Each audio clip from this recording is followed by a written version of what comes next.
ॐ ज्ञानतिमिरान्धस्य ज्ञानञ्जनशलाकया चक्षुरुन्मिलितं येन तस्मै श्रीगुरुवे नमः। नमां विष्णुपादाय कृष्णप्रेष्ठाय भूतले श्रीमते भक्तिवेदान्तस्वामिनिति नामिने। नमस्ते सारस्वती देवे गौरवाणी प्रचारिणे निर्विशेष शून्यवादी पाश्चात्य देश तारिणे। नमो महावदन्याय कृष्ण प्रेम प्रदायते कृष्णाय कृष्ण चैतन्य नामने गौरतुसे नमः। जय श्री कृष्ण चैतन्य प्रभु नित्यानंद श्री अद्वैत गदाधर श्रीवासादि गौर भक्त वृंदा। हरे कृष्णा कृष्णा कृष्णा हरे हरे, हरे राम राम राम हरे हरे। हरे कृष्ण। तो आप सभी भक्तों का हार्दिक स्वागत है आज के इस स्पेशल अवसर में श्री प्रभुपाद जी के गुणगान में। तो आज श्री प्रभुपाद जी का व्यास पूजा है। व्यास पूजा मतलब आविर्भाव दिवस, या सरल भाषा में बोले तो जन्म दिवस, प्राकट्य दिवस है। तो हम लोग दोपहर के सत्र पे चर्चा कर रहे थे कि प्रभुपाद जी 1 सितंबर 1896 नंदोत्सव के दिन, जन्माष्टमी के बाद अगले दिन ही प्रभुपाद जी का भी प्राकट्य होता है। हाँ। तो श्री प्रभुपाद प्रकट हुए और उसके कुछ समय पश्चात आ, उनका कुंडली जब बनाया गया, एक ज्योतिष आकर के उनका जन्म स्थान, जन्म का समय और ये सब से गणना करते हैं, कैलकुलेशन करते हैं और बताते हैं।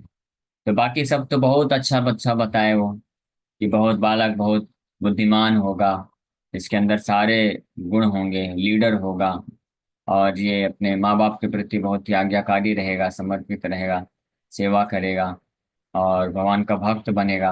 बहुत अच्छा, सारी चीजें तो अच्छी थी। आखिरी चीज भी बहुत अच्छी ही थी, लेकिन उस वक्त सबको अच्छी ना लगे शायद, स्पेशली माँ को। तो एक विशेष बात, प्रभुपाद जी के जन्म के समय ही, कुछ समय पश्चात ही जब ज्योतिष की गणना की गई, तब बताया गया कि ये बालक जो है आगे चल के संन्यास लेगा और संन्यास लेगा। और ये भी बताया गया लगभग 70 साल की उम्र में ये भारत छोड़ करके विश्व के अनेकों स्थान में, अनेकों देशों में जाएगा और 108 मंदिरों का निर्माण करेगा। ये ऑलरेडी प्रिडिक्शन कर दिया गया था।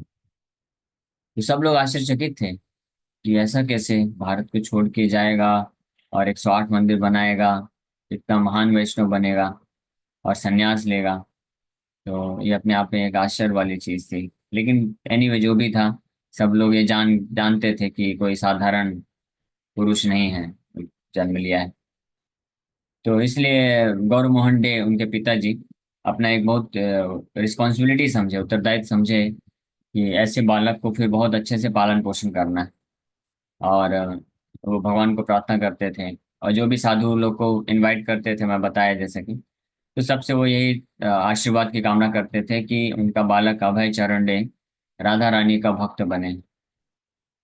और प्रभुपाद जी के पिता का बहुत सुंदर स्वभाव था, बड़े सॉफ्ट नेचर के थे वो किसी के साथ तर्क वितर्क या जो है दुर्व्यवहार नहीं करते थे, किसी के ऊपर नाराज नहीं होते थे। यहाँ तक कि जब प्रभुपाद जी उनके लाडले थे और कभी कभी बचपन में नटखट नटखट थे, जैसे कृष्ण बहुत नटखट हुए, तो इंटरेस्टिंगली कृष्ण और कृष्ण के जो शुद्ध भक्त होते हैं उनका बचपन बड़े नटखट में जाता है। तो प्रभुपाद जी भी बहुत जो है शरारती थे बचपन में। और तो कभी कभी गौर मोहन डे उनके पिताजी को, अभय को करेक्शन देना होता है कि बेटा ऐसा नहीं करते हैं। तो जनरली कोई भी पिता होते हैं, माँ होती है, तो उनको डांट देते हैं और जरूरत पड़ने पे दो चार थप्पड़ भी लगा देते हैं। लेकिन गौर मोहन डे कैसे उनको करेक्ट करते थे, वो बोलते थे कि बेटा देखो, मैं तुम्हारा पिता हूँ, तो मेरा दायित्व है तुमको सुधारना। तो इस तुमको सुधारने के लिए मैं तुमको डांट रहा हूँ उनको बताते थे ऐसे।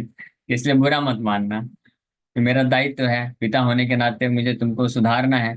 इसलिए तुम बहुत शरारत कर रहे हो, इसलिए मैं तुमको डांट रहा हूँ, ठीक है, बुरा मत मानना। अभी डांटते थे उनको। सोचिए ऐसे पिता होंगे तो आजकल के नालायक बच्चे तो कभी सुधरेंगे ही नहीं। लेकिन प्रभुपाद जी के इतने पिताजी बहुत महान थे, ये ऐसी दिव्य चेतना में थे। और उनके शेड्यूल का भी हम लोग चर्चा किए। He was a pure devotee, भगवान कृष्ण के बिल्कुल अनन्य शुद्ध भक्त थे। प्रभुपाद जी इस बात को खुद स्वीकार करते हैं। और आखिरी समय में जब उनके पिताजी शरीर छोड़ रहे थे, तो वर्णन प्राप्त है। प्रभुपाद जी उस वक्त मुंबई गए हुए, मुंबई आए थे। अभी हम लोग मुंबई में ही, मुंबई में अपने बिजनेस के सिलसिले में आए थे। और उनको लेटर में पता चला कि पिताजी की तबीयत बहुत ज़्यादा खराब है। और वो आखिरी समय में प्रभुपाद जी को, अभय चरण को, अपने पुत्र को याद कर रहे थे बड़ी तीव्रता से। तो प्रभुपाद जी जब लेटर प्राप्त किए तो प्रभुपाद जी गए उनसे मिलने के लिए। और कुछ ही दिन वो साथ में रहे, उसके बाद उनका अंतिम समय आया। तो जिस रात को शरीर छोड़ रहे थे वो, तो प्रभुपाद जी के पिताजी अ, उस वक्त प्रयागराज में थे वो। प्रयागराज में रह रहे थे। प्रयागराज में प्रभुपाद जी अपना फार्मेसी खोले थे। तो गौड़ी मठ के डिवोटीज, प्रयागराज में गौड़ी मठ भी था। तो एक दिन पहले ही प्रभुपाद जी के पिताजी रिक्वेस्ट करते हैं कि आप गौड़ी मठ के बहुत सारे भक्तों को बुलाइए और हरिनाम संकीर्तन कराइए घंटों घंटों, और सबको खूब अच्छा फीस्ट बना के प्रसाद खिलाइए। ऐसा करके रिक्वेस्ट किए थे। तो कोई समझ नहीं पा रहा था ऐसा अचानक से ऐसा रिक्वेस्ट क्यों कर रहे हैं, कोई विशेष पर्व भी नहीं है। लेकिन वो किए तो सब बुलाया गया। और कई घंटे हरिनाम संकीर्तन चल रहा था। और फिर सब लोगों को बहुत अच्छे से प्रसाद खिलाया गया। और उसके बाद फिर उसी रात्रि को प्रभुपाद जी के पिताजी शरीर छोड़ते हैं, कृष्ण चेतना में कृष्ण को याद करते हुए। और कृष्ण के धाम को प्राप्त करते हैं। प्रभुपाद जी इसको कंफर्म करते हैं। और उसके बाद फिर इस तरह से, तो प्रभुपाद जी का जो बचपन था इस प्रकार से, बड़े नटखट थे। और उनके पिताजी बड़े सौम्य तरीके से, सॉफ्ट तरीके से उनको करेक्शन देते थे। और जिद कई बार प्रभुपाद जी बोलते भी हैं अपने एक प्रवचन में कि मेरा एक बहुत ही बुरा गुण है। बुरा गुण नहीं है, वो तो महान गुण है कि I have a bad quality, bad habit. What is that? I can not think small. मैं कुछ छोटा नहीं सोच सकता हूँ। Always think big. बड़ा बड़ा मैं सोचता हूँ। और दूसरा कि जब तक मैं उसको अचीव नहीं कर लेता हूँ तब तक मैं शांत नहीं बैठ सकता हूँ। तो ये कृष्ण के भक्तों की महानता होती है। तो अपने इसलिए प्रभुपाद जी अपने शिष्यों को बोलते थे, एम एट राइनो। अगर शिकार ही करना है तो ये कुत्ते बिल्ली सुअर चूहों का शिकार क्यों करना। हाँ, गेंडे का शिकार करो। तो गेंडे का से लड़ने कोई जाएगा, शिकार करने जाएगा, तो अगर शिकार करके आ गया तो वो लोग बोलेंगे वाह वाह, क्या बात है, कितना महान वॉरियर है, योद्धा है। और अगर गेंडे के शिकार के दौरान युद्ध करते वक्त उसका मृत्यु हो गया, तब भी लोग बोलेंगे आखिरकार शिकार किसका करने गया था, गेंडे का करने गया था। कोई साधारण बात तो नहीं। तो इस तरह से एम आई ट्राइनो प्रभुपाद जी के एक बहुत महान शिष्य हैं, श्याम सुंदर प्रभु। प्रभुपाद जी के सेक्रेटरी रहे कई सालों तक। तो उन्होंने एक बुक भी लिखा है, हाँ, चेजिंग द राइनो विथ स्वामी, ये बुक का नाम है। बहुत सुंदर बुक है। चेजिंग द राइनो विथ स्वामी, गेंडे का शिकार करना स्वामी के साथ। प्रभुपाद जी को शुरू में स्वामी बोलते थे। तो उस हिसाब से वो बुक लिखे हैं। उसमें पूरा शुरुआत के दिनों में प्रभुपाद जी कैसे प्रचार प्रसार किए, और श्याम सुंदर को उनके साथ थे हमेशा। तो इसका वर्णन उसमें किया गया है। बहुत अच्छी बुक है। और तो इस तरह से तो एक बार बचपन में प्रभुपाद जी मार्केट से पिताजी लेके चल रहे थे। तो एक तरफ देखे गन। तो गन देखते ही प्रभुपाद जी बोले कि मुझे वो चाहिए, बंदूक चाहिए। तो पिताजी बोले नहीं नहीं, ये अच्छी चीज नहीं है, बंदूक नहीं लेना चाहिए। तुम्हारे हाथ में मृदंग का ताल ही अच्छा लगता है, तुमको राधा रानी का भक्त बनना है। नहीं नहीं, मुझे बंदूक चाहिए। तो पिताजी बोले ठीक है, इतना जिद कर रहा है तो लाके दे दिए। बंदूक दे दिए। और एक हाथ से ऐसे लेकर के बंदूक रूपा जी टेस्ट कर रहे हैं, अच्छा अच्छा चलता है। फिर अपना दूसरा हाथ दिखाए पिताजी को। पिताजी बोले ये क्या है मतलब? बोले मेरा दूसरा हाथ खाली है, इससे तो मैं बंदूक चला सकता हूँ, दूसरा हाथ इसके लिए भी चाहिए एक और बंदूक। पिताजी बोले अरे बेटा, एक ही बहुत है, इसी से प्रैक्टिस करना, जो करना इसी से चलाओ। बोले नहीं नहीं, मुझे दूसरे हाथ में भी चाहिए बंदूक। और इतना जिद करने लग गए, वहीं पूरे मार्केट में रोड में बैठ करके पैर पटक पटक करके बोले मेरा दूसरे हाथ में भी बंदूक चाहिए। तो फाइनली पिताजी को जो है बंदूक लेके आना पड़ा। दोनों हाथ में बंदूक दिए, तब जो है अभय जी चलते हैं। छोटे बचपन की बात है, 5-6 साल की उम्र रही होगी उस वक्त। तो इस तरह से हम लोग और लगभग 4 वर्ष के ही उम्र के थे। गौर मोहन डेप्रोपात जी बोलते हैं कि ये कृष्ण भक्ति का सब कुछ मुझे मेरे पिताजी ने सिखाया। हाँ, और मेरे गुरु महाराज से मैंने सीखा how to publish books. Preaching preaching का जो स्पिरिट है, प्रीचिंग करना, प्रचार प्रसार करना और बुक्स पब्लिश करना, ये मैंने अपने गुरु महाराज से सीखा। और बाकी कृष्ण के प्रति जो समर्पण है, भक्ति है, वो मेरे को बचपन से मेरे पिताजी ने सिखाया। तीसरे सौभाग्य से प्रभुपाद जी एक तात्पर्य में लिखते हैं एक जगह कि आपको दिखा भी देता हूँ, भगवत गीता में प्रभुपाद जी मेंशन भी करते हैं 6 पॉइंट आई थिंक 38, जहाँ पे भगवान मेंशन करते हैं कि those great souls who perform devotional service in this birth, they take birth in the family of great devotees. महान भक्तों के घर में वो जन्म लेते हैं। तो प्रभुपाद जी वहाँ पे वर्णन करते हैं पाप के पुण्य।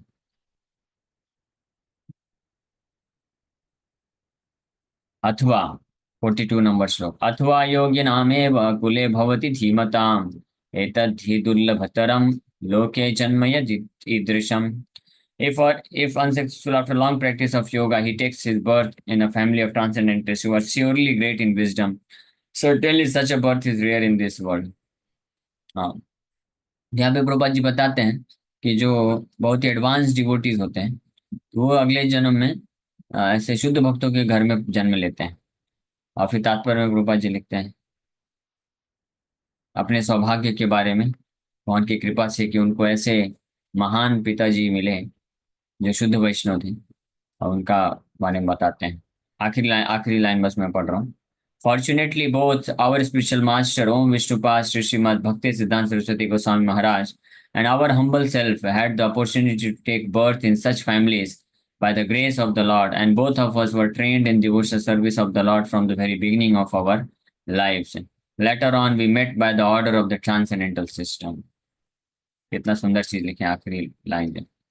बोल रहे हैं प्रभुपाद जी कि birth in the family of yogis or transcendentalists, those with great wisdom, is praised herein because the child born in such a family receives a spiritual impetus from the very beginning of his life. It is especially the case in the Acharya or Goswami families. Such families are very learned and devoted by tradition and training, and thus they become spiritual masters. In India, there are many such Acharya families, but they have not degenerated due to insufficient education and training. By the grace of the Lord, there are still families that foster transcendental generation after generation.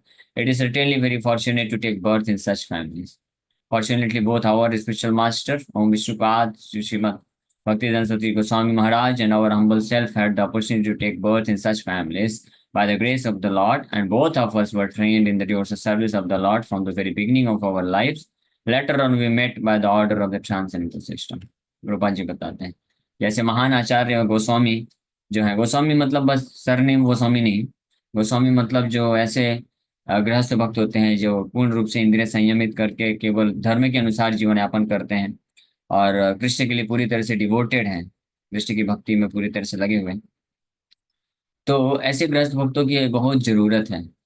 हाँ, ऐसे गृहस्थ भक्तों की जरूरत किसी ब्रह्मचारी सन्यासी से ज्यादा है कि जैसे सन्यासी के जैसा इंद्रिय संयम रखने वाले गृहस्थ भक्त आदर्श गृहस्थ भक्त कहलाते हैं, जिनका जीवन पूर्ण रूप से कृष्ण की सेवा भक्ति शुद्ध भक्ति के लिए होता है। तो ऐसे गृहस्थ भक्त फिर ऐसे महान शुद्ध वैष्णव को जन्म देते हैं, और वो जो वैष्णव होते हैं फिर वो पूरे पृथ्वी का उद्धार करते हैं।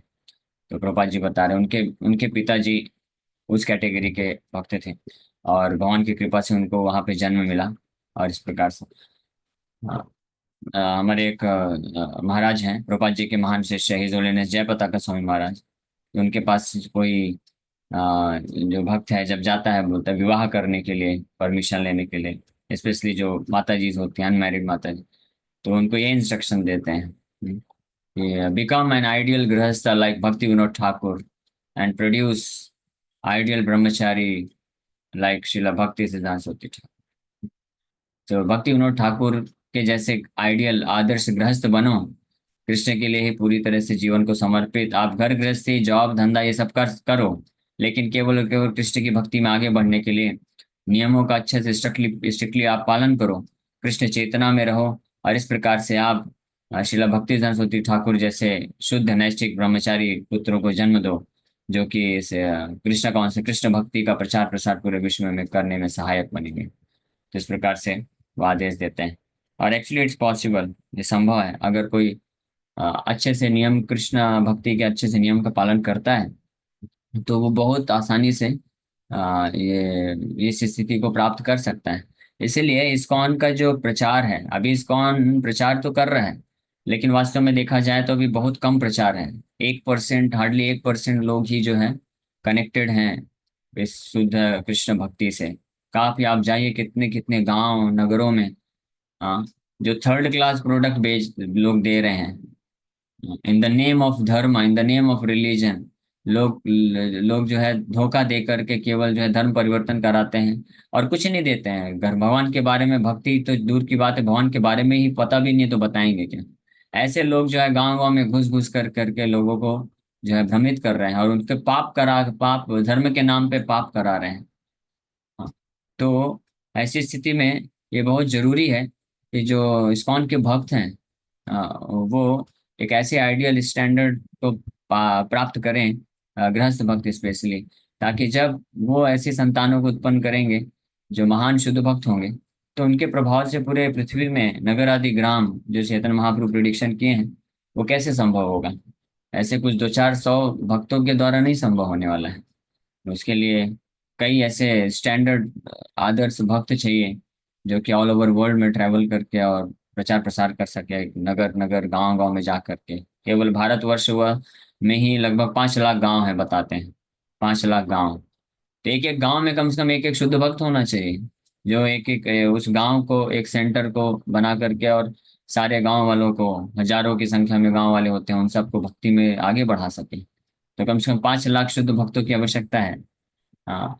और फिर भारतवर्ष की बात होगी, ऐसे पूरे विश्व में तो इस तरह से इफेक्टिव होगा। लेकिन अभी तो बड़ी स्थिति बहुत कम है। हम शुद्ध भक्तों की संख्या गिनी चुनी है, हाथ में जस्ट काउंट कर सकते हैं।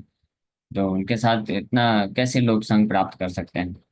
इसलिए प्रभुपाद जी एक लेक्चर में रिक्वेस्ट करते हैं कि I am an old Indian man, if I could do so much, so if all of you can become pure devotee, strictly following the principles of pure bhakti, pure शुद्ध भक्ति, then how much you can do।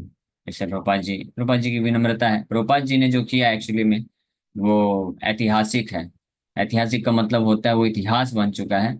अब और कोई वैसा कर नहीं सकता है, ना कोई, ना भूतो न भविष्य, न भूत में कोई किया है और न भविष्य में ऐसा कोई कर पाएगा। तो प्रभुपाद जी जो है आचार्यों की श्रृंखला में जो है यूनिक कंट्रीब्यूशन है उनका। शुद्ध भक्तों में भी एक यूनिक शुद्ध, he is the head of all pure devotees. शुद्ध भक्तों में प्रधान शुद्ध भक्त है वो, इसलिए प्रभुपाद उनका नाम है। प्रभुपाद का मतलब होता है जिनके कर चरण कमलों में बहुत सारे शुद्ध भक्तों ने आश्रय ले रखा है, वो है प्रभुपाद का अर्थ। प्रभुपाद का दो अर्थ है कि जिन्होंने पूर्ण रूप से कृष्ण के चरण कमलों का आश्रय ले रखा है, इसलिए उनको प्रभुपाद बोलते हैं।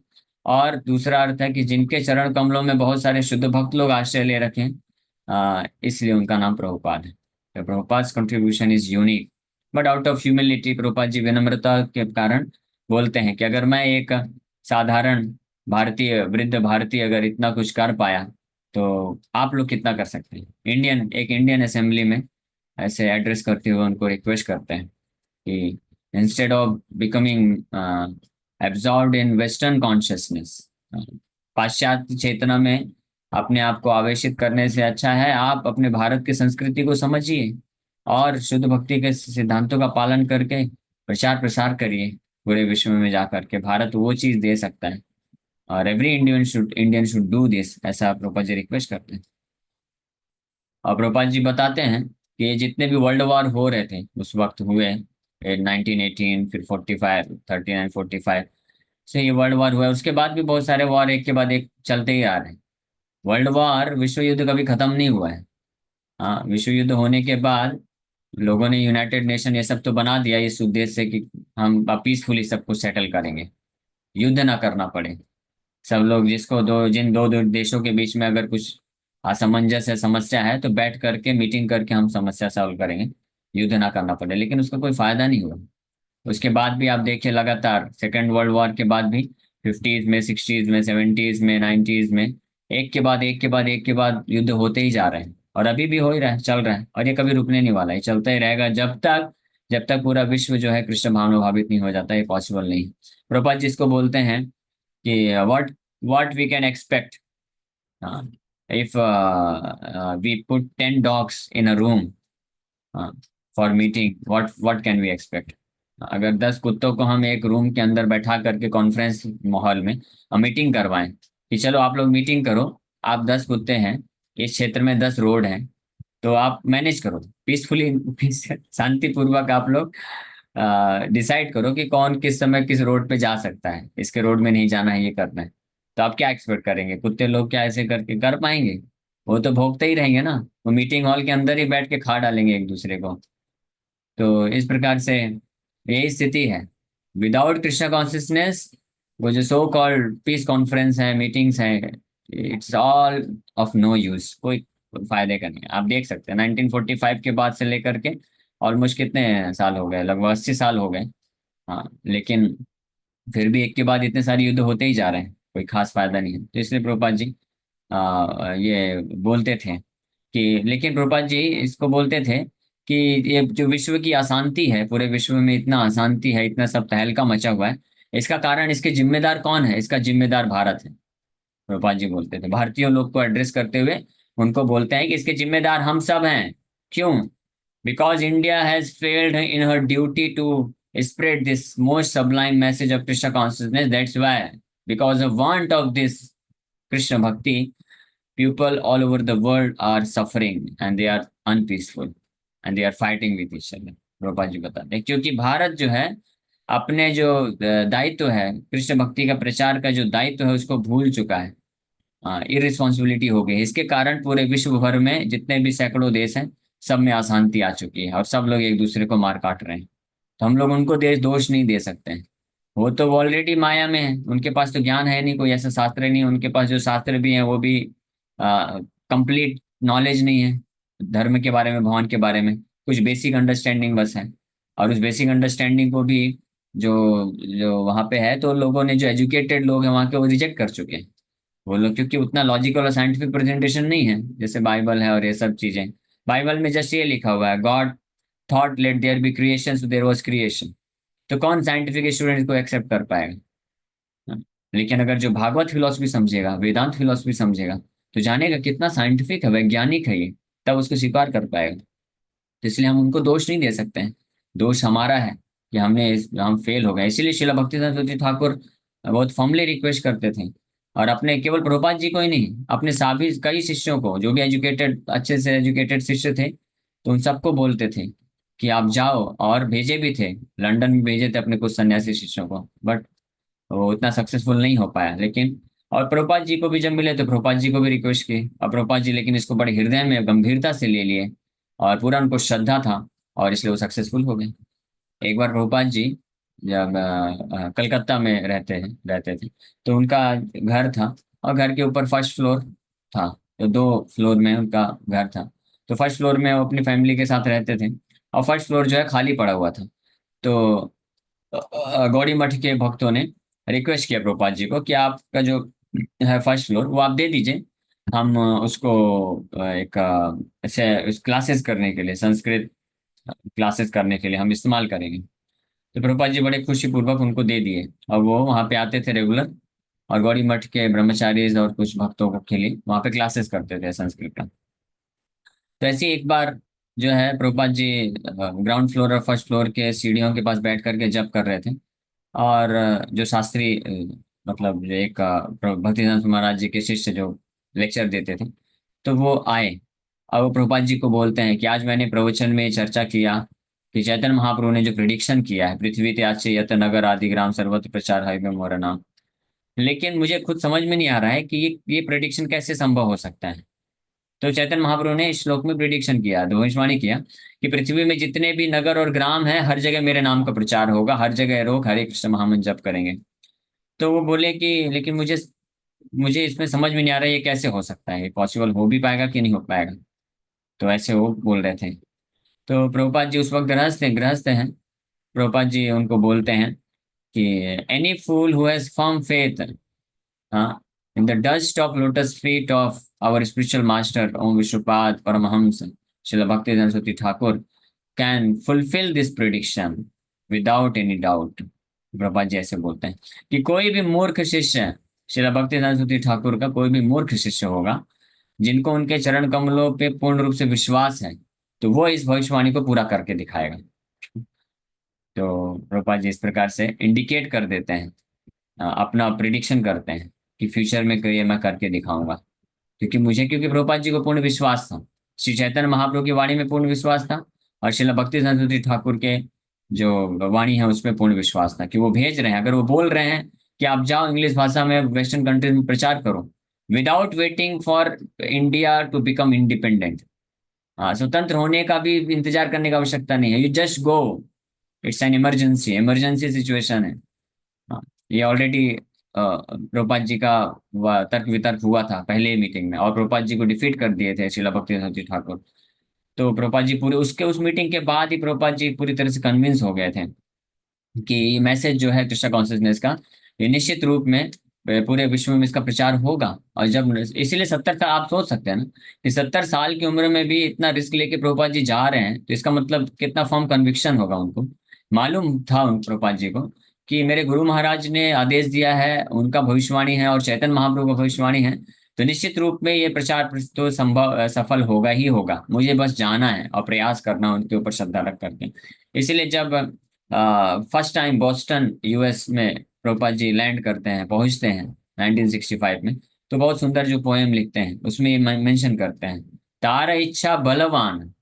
हाँ, कि शिला भक्ति सरस्वती ठाकुर का गुणगान करते हुए, अपने गुरु महाराज का गुणगान करते हुए बोलते हैं कि उनकी इच्छा बड़ी प्रबल है, बलवान है, और इसीलिए आने वाले समय में लोग जो है कृष्ण भक्ति को स्वीकार कर लेंगे, न केवल पृथ्वी में, स्थल में, बल्कि जितने भी समुद्र नदी नदियां जो भी तालाब हैं, वहां पे रहने वाले जीव जंतु भी कृष्ण नाम जप करेंगे। यहाँ तक रूपा जी लिखते हैं। सोचिए, इतना इतना स्ट्रांग कन्विक्शन है, इतना पूर्ण विश्वास है कि न केवल यानी पूरे पृथ्वी में हर जगह प्रचार हो जाएगा। ये पूर्ण विश्वास होने के कारण ही प्रभुपाद जी जो है सक्सेसफुल हुए और इस मिशन को आगे लेके गए। इस तरह से प्रभुपाद जी का एक महान कंट्रीब्यूशन रहा है, पूरे, न केवल इस्कॉन के लिए बल्कि पूरे विश्व के लिए। जो लोग भक्ति स्वीकार कर रहे हैं या नहीं कर रहे हैं डजेंट मैटर, सबके लिए है ये प्रभुपाद जी का कंट्रीब्यूशन, और सब लोग पूरे विश्व को इससे लाभ मिल रहा है। इसलिए एक प्रभुपाद जी के शिष्य लिखते हैं, बोलते हैं, Prabhupada made a house in which the whole world can live peacefully together. Prabhupada ji ने एक ऐसा बड़ा घर बनाया है जिसमें पूरा विश्व के हर प्रकार के लोग शांति पूर्वक और अच्छे से परिवार के रूप में रह सकते हैं। वो घर है इस्कॉन। तो इस तरह से तो ओके, हम लोग यहीं पे विराम करेंगे। Thank you very much. Hare Krishna. Next class में और थोड़ा हम लोग चर्चा करेंगे प्रभुपाद जी के बारे में। प्रभुपाद जी के बारे में बहुत ही असीम महिमा है, बहुत कुछ है, एक दो क्लास में कर नहीं सकते हैं। तो लेकिन आखिरी एक क्लास में हम लोग और करेंगे थोड़ा चर्चा। उसके बाद मैं रिक्वेस्ट करूंगा आप सभी भक्तों को, श्रील प्रभुपाद लीलामृत ग्रंथ है, हिज होलीनेस सत्यरूप दास गोस्वामी महाराज जी ने लिखा है, तो आप उसको पढ़िए। वो हिंदी में भी है और इंग्लिश में भी है। आप इसको पढ़ेंगे तो लिटरली आप समझ पाएंगे कुछ हद तक प्रभुपाद जी की क्या महानता है, और आप रोएंगे। प्रभुपाद जी का जो कृष्ण के प्रति प्रेम है और उनका जो इस इस्कॉन को स्थापित करने के लिए जो संघर्ष है, वो पढ़ेंगे। स्पेशली जो दिल्ली वाला पार्ट है और अमेरिका में जब पहले पहुंचे थे, ये दोनों भाग जब आप पढ़ेंगे तो आपकी आंखों से अश्रुधारा बहेगी, गारंटीड है। कृष्ण के बारे में सुन करके, कृष्ण का नाम जप करके आंखों से आंसू निकले या ना निकले, उसमें संशय हो सकता है। लेकिन अभी तक मैंने जिन भक्तों से सुना है, तो वो तो यही रिपोर्ट किए हैं इतना। लेकिन उसको आपको ध्यान पूर्वक पढ़ना पड़ेगा अच्छे से बैठ करके, तब आप समझ पाएंगे। Okay, thank you very much. Hare Krishna. किसी वक्त का कोई अगर प्रश्न है तो पूछ सकते हैं, हमारे पास 2 मिनट है। Yes Jitesh bro. प्रभु जी, मुझे ये पूछना था, क्या प्रभुपाद मतलब कभी किसी भक्त को हेल्थ के लिए या किसी चीज के लिए चास्टाइज कर देते थे क्या? यस बिल्कुल। ओके। चेस्टाइज क्या, प्रभुपाद जी केयर करते थे बहुत। एक बार गुरु पूजा चल रहा था प्रभुपाद जी का, यानी प्रभुपाद जी का पूजा हो रहा है और सैकड़ों भक्त लोग प्रभुपाद जी के सामने गुरु पूजा गा के नाच रहे हैं जोर जोर से। तो सैकड़ों भक्तों के बीच में से एक भक्त है, उसके पैर में चोट लगा हुआ था। प्रभुपाद जी, वो पूरे इतने हजारों भक्त लोग उनके गुणगान करते हुए नाच रहे हैं, वो सब छोड़ करके उस भक्त को अपने पास बुलाते हैं और बोलते हैं तुम्हारे पैर में क्या हो गया। तो भक्त बताता है ये हो गया है। बोले कब से हो गया, वो बोला कि 1-2 दिन पहले ही हुआ है। बोले तो आप कुछ दवाई ले रहे हैं। तो बोला नहीं, मुझे कुछ पता नहीं है। प्रभुपाद जी वहां पे बैठ करके एक पेपर निकालते हैं और पेन से लिखते हैं 2-3 मेडिसिन का नाम और बोलते हैं ये मेडिसिन ले लो। और पैसा देते हैं, बोलते हैं ये पास में मेडिकल शॉप है, वहां से लेके आ जाओ। हाँ। सोचिए, Prabhupada ji actually medical shop था उनका, तो उनको नॉलेज भी था मेडिसिन का कुछ। तो इमीडिएटली मेडिसिन मेडिसिन भी प्रिस्क्राइब करके दे देते हैं, वो शिष्य लेके आता है।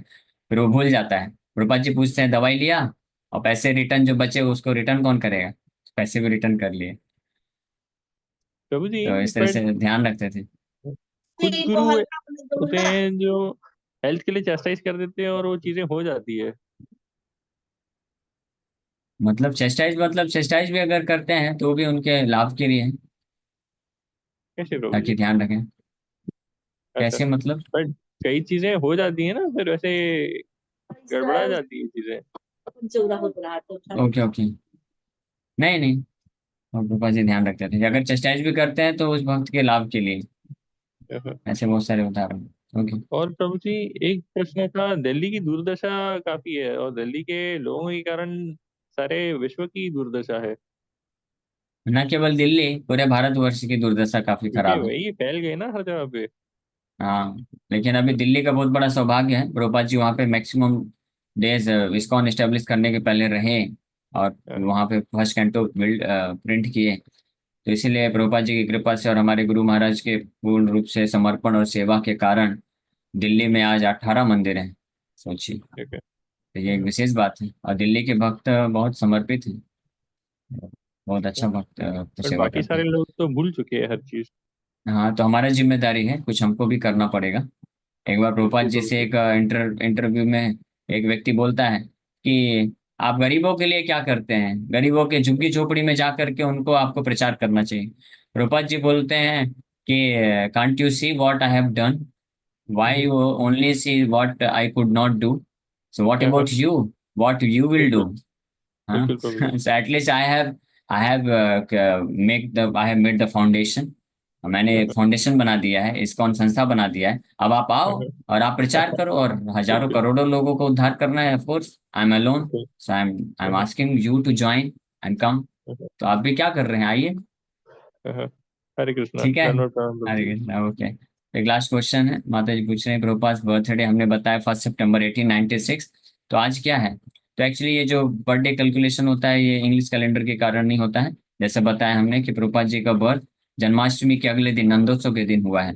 और जन्माष्टमी जो है तिथि जो होती है, तिथि जो होता है उसका अलग कैलकुलेशन होता है। इंग्लिश जो है जस्ट ये काउंटिंग है, 1 2 3 4 5 6, ये सब काउंटिंग है जस्ट। लेकिन एक्चुअल जो डेट्स होते हैं वो अपने वैदिक कैलेंडर में होते हैं, जो ग्रह नक्षत्र की स्थिति के अनुसार बनाए जाते हैं, है ना। जैसे एकादशी, द्वादशी, त्रयोदशी ऐसा हम लोग करते हैं।